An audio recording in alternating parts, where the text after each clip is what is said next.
អាត់កើទាំង3របស់លោកគ្រូអេពូថងធឿនធីរ៉ាមើលមេឃានិងអេអាមរិនពូថងជុំជើងគ្នាសាជាថ្មីនៅលើសង្វៀនវឹកសេនាគុណខ្មែរយន់8ទិសនាចុងសប្តាហ៍នេះអត់តោះចាប់ផ្ដើមលេងឈុតធំបណ្ដាហើយព្រឹត្តិការណ៍សប្បុរសធម៌តន្ត្រីដើម្បីជួយដល់វីរៈកងទ័ពស្មារតីរួបរមគ្នាបន្តឈរជើងជាកម្លាំងជួរក្រោយដ៏រឹងមាំដល់វីរៈកងទ័ពកម្ពុជាតាមរយៈព្រឹត្តិការណ៍តន្ត្រី1000លានរៀលដើម្បីសប្បុរសធម៌ដើម្បីជួសជុលនិងកសាងសាលារៀន Work ស្មារតីរួមគ្នាកម្លាំងសាមគ្គីឥតឈប់ឈរដែលនឹងនាំមកនៅកពូលកីឡាករខ្លាំងៗនៅក្នុងក្លឹបអេពូថងកីឡានិងសហការគ្នាឡើងមកអង្រួនសង្វៀនកម្មវិធី Work សេនាគុណខ្មែរយន់8ទិសដែលក្នុងនោះគឺសុទ្ធតែកពូលកីឡាករគឺមានកីឡាករអ្នកលេងពុទ្ធដៃពីគឺធឿនធីរ៉ាកីឡាករអ្នកប្រយុទ្ធមឿនមីឃានិងអ្នកលេងកែងឆៃជង្គង់ហោះវៃក្មេងអេអាមរិនពូថងព្រមទាំងកីឡាករល្បីៗនៅក្នុងស្រុកជាច្រើនរូបទៀតទាំងជាតិនិងអន្តរជាតិមកប្រកួតដូចជា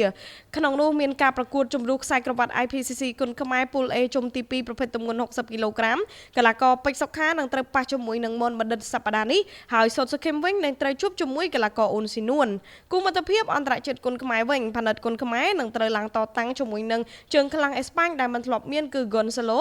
រីឯសូតវាសនាគុណខ្មែរនឹងត្រូវប៉ះជើងខ្លាំងកណ្ដាប់ដៃមហាតាន់មីយ៉ាន់ម៉ាសិតព្យូអុងកីឡាករមឿនមេឃាប៉ះជាមួយនឹងកីឡាករមីយ៉ាន់ម៉ាអ៊ុនតូណាំងហើយកីឡាករអេអាមរិនពូថង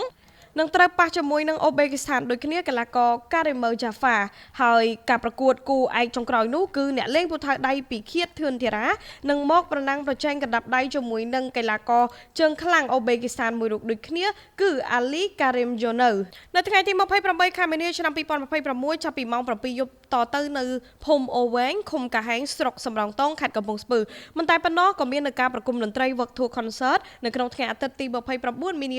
2026ដែលជួបជាមួយនឹងកំពូលតារាចម្រៀងជាច្រើនដូចជាកញ្ញាបានមនីលក្ខលោកពេជ្រឋានា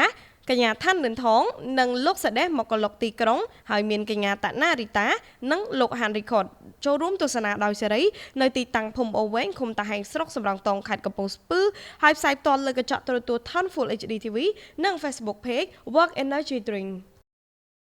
ខ្ញុំបាទអឺនរដ្ឋិចិត្តពី Big News